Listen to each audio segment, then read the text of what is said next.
नमस्कार गाँ हांडीशाला को स्वागत। आज आम करवा पुर दिया चूड़ा चकुली। से मुझे 2 कप चाउल आ 1 कप चूड़ा मु 4 घंटा बतुराई ताको ग्राइंड करी पुणी 2 घंटा रखीदे। पुर मुझे आलू सीझा ये 3टा आलू सीझेकी चकटिकी नहीं। काबुली चना नहीं 1 कप, धनिया पत्र नहीं, कंचा लंका नहीं, 1 टमाट कटा नहीं, 1 पियाज कटा नहीं, एटा जीरा गुंड नहीं, धनिया गुंड नहीं, हल्दी गुंड नहीं, लुण नहीं, तेल नहीं, आ किछि गोटा जीरा नहीं। एबे कड़ाई गरम हो गलानी। एबे मु किछि तेल नउची। एबे तेल गरम हो गलानी। मु एबे जीरा फुटौची, कंचा लंका दे दउची, कटा पियाज दउची,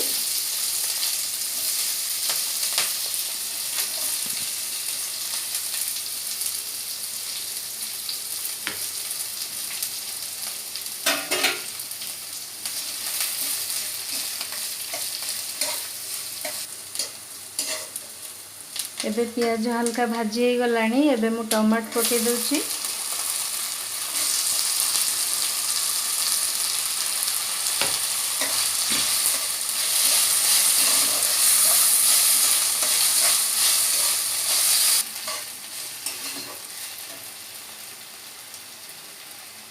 एबे मु लुण हाफ चामच दउची, जीरा गुंड हाफ चामच दउची, धनिया गुंड हाफ चामच दउची,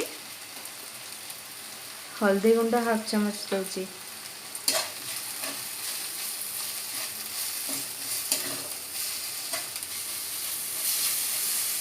एबे टिके भाजी हो गला परे मु सीझा आलू काबुली चना को पके दउची।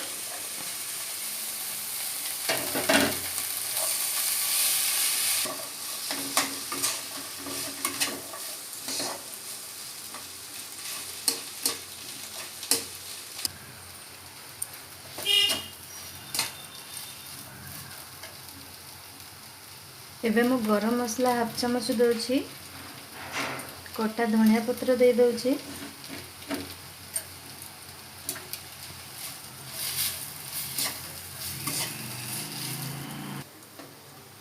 एबे हमर पूरा प्रस्तुत हो गलानी।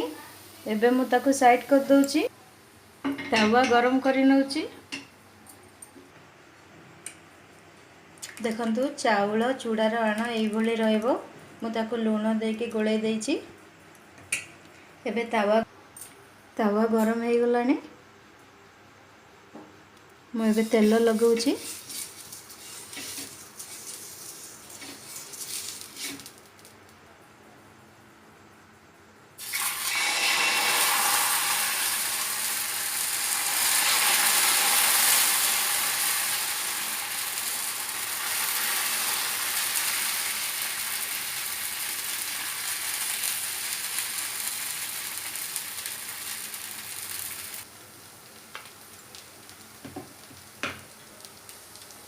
एबे मु चकुली दे सारला परे घोड़णी घोड़े दउची।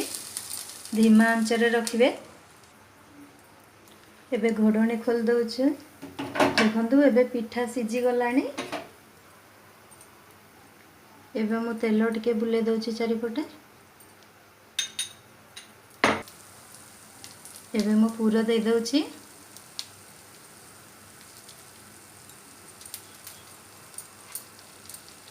पूरा देला परे ताको एमती भल भाबे चापी देबे।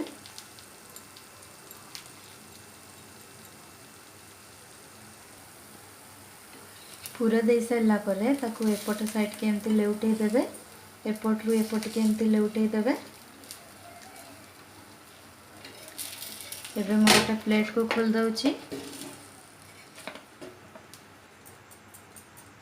सेम प्रोसेस रे आउ एक पिठा करनबा।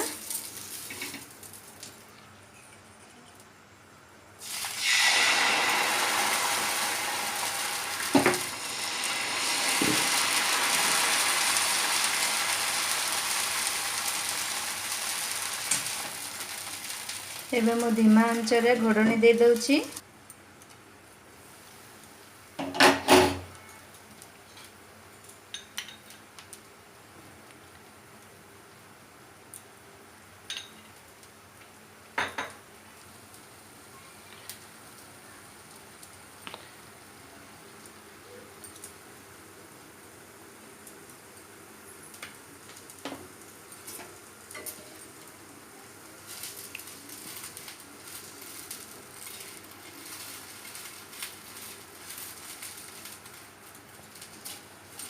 देखंतु मु आउ एक पिठा करनेली देखंतु मु एबे समस्त पिठा करनेली